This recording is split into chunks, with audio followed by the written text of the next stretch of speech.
We'll guide you through how to add a contact to your Android phone. If you find this useful, then consider subscribing and liking the video.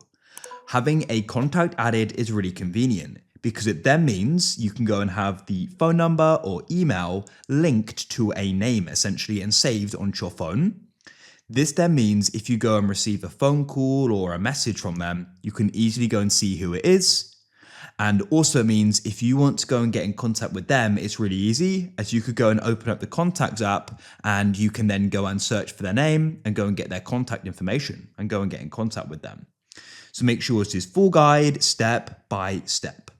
What we're going to do is going to go and swipe up. Now, what we need to do is go and find the Contacts app. You can go and press search at the top and type in Contacts or swipe across and find it. It looks like this. You may even go and have it on your main screen here. Go and tap on it. Then you want to make sure you have Contacts pressed in the bottom left and press the plus in the bottom right. You can then choose whether it's saved. I'm going to do my device in Google. So you can get started with typing in their first name.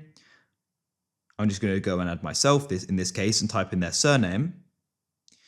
You can then go and type in the company they work for. You can add their phone number. You can add email and loads of other info as well. So I'm just going to go and add their number. So I'm going to go and blur this now, but you type it in. When you're then ready, you go and press save in the top right. And now they've gone and been added. And you're going to go and see their info. I could call them, message them, etc. I'll press back and that's it. You can then search the name and they'll appear.